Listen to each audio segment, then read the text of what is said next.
ਜਿਹੜੀਆਂ ਕੁੜੀਆਂ ਅੱਜ ਕੱਲ ਆਪਣੇ ਆਸ਼ਕਾਂ ਨੂੰ ਆਂਦੀਆਂ ਨੇ ਕਿ ਮੈਨੂੰ ਤੇਰੇ ਬਗੈਰ ਨੀਂਦਰ ਨਹੀਂ ਆਉਂਦੀ, ਉਹਨਾਂ ਵਾਸਤੇ ਮੇਰੀ ਇੱਕੋ ਹੀ ਸਲਾਹ ਹੈ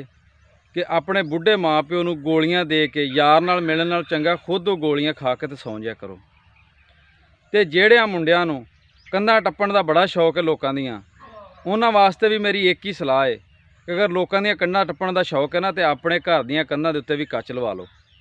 ਕਿਉਂਕਿ ਜਿਵੇਂ ਦਾ ਤੁਸੀਂ ਕਰੋ ਤੇ ਉਵੇਂ ਦਾ ਦੁਨੀਆ ਤੇ ਤੁਸੀਂ ਭਰਨਾ ਮੈਂ। ਤੇ ਜਿਹੜੇ ਅੱਜ ਕੱਲ੍ਹ ਦੇ ਮੁੰਡੇ ਆਉਂਦੇ ਨੇ ਕਿ ਮੈਂ ਨਸਾ ਕੇ ਕੁੜੀ ਵਿਆਹ ਕਰਨਾ ਮੈਂ, ਉਹਨੂੰ ਮੈਂ ਕਹਿਣਾ ਚਾਹੁੰਦਾ ਮੈਂ ਕਿ ਆਪਣੀ ਭੈਣ ਨੂੰ ਵੀ ਘਰ ਇਹੋ ਹੀ ਸਲਾਹ ਦੇ ਲਈ ਫਿਰ ਵੀ ਤੂੰ ਵੀ ਨੱਸ ਕੇ ਕਰ ਲਵੇਂ। ਤੁਸੀਂ ਜੋ ਮਰਜ਼ੀ ਕਰੋ, ਇਹ ਜ਼ਿੰਦਗੀ ਤੁਹਾਡੀ ਆਪਣੀ ਹੈ, ਪਰ ਲੇਕਿਨ ਇਹ ਵੇ ਵੀ ਜੋ ਤੁਸੀਂ ਕਰਨਾ ਜੇ ਨਾ ਉਹ ਤੁਹਾਨੂੰ ਭਰਨਾ ਪੈਣਾ ਮੈਂ। ਕੁਛ ਕਰਨ ਤੋਂ ਪਹਿਲੋਂ ਨਾ ਸੋਚ ਲਿਆ ਕਰੋ ਵੀ ਕੱਲ੍ਹ ਨੂੰ ਤੇਰੀ ਵੀ ਧੀ ਜੰਮਣੀ ਹੈ ਤੇ ਫਿਰ ਤੂੰ ਬਰਦਾਸ਼ਤ ਕਰ ਲੈਂਦਾ ਜਦੋਂ ਉਹ ਇਹ ਕੁਛ ਕਰੇ ਦੀ। ਤੇ ਇਸ ਤੋਂ ਕਰਕੇ ਅੱਜ ਕਿਸੇ ਦੀ ਧੀ ਦੀ ਇੱਜ਼ਤ ਕਰੋ, ਕਿਸੇ ਦੀ ਇੱਜ਼ਤ ਦਾ ਖਿਆਲ ਰੱਖੋ ਦੇ ਤੇ ਕੱਲ੍ਹ ਨੂੰ ਤੁਹਾਡੀ ਇੱਜ਼ਤ ਦਾ ਵੀ ਕੋਈ ਖਿਆਲ ਰੱਖੇਦਾ। ਤੇ ਜੇ ਤੁਸੀਂ ਅੱਜ ਕਿਸੇ ਦੀ ਇੱਜ਼ਤ ਦਾ ਖਿਆਲ ਨਾ ਰੱਖਿਆ ਤੇ ਕੱਲ੍ਹ ਨੂੰ ਇਹ ਵੇਖ ਲਿਓ ਕਿ ਤੁਹਾਡੇ ਘਰ ਵੀ ਇੱਕ ਧੀ ਜੰਮਣੀ ਹੈ, ਤੁਸੀਂ ਵੀ ਇੱਕ ਧੀ ਦੇ ਪਿਓ ਹੋਣਾ ਮੈਂ, ਤੇ ਬਾਅਦ 'ਚ ਸਭ ਕੁਝ ਤੁਸੀਂ ਦੁਨੀਆ ਤੇ ਭਰ ਕੇ ਜਾਣਾ ਜੇ। ਤੇ ਬਾਕੀ ਤੁਹਾਡੀ ਜ਼ਿੰਦਗੀ ਆਪਣੀ ਹੈ, ਜੋ ਮਰਜ਼ੀ ਕਰੋ।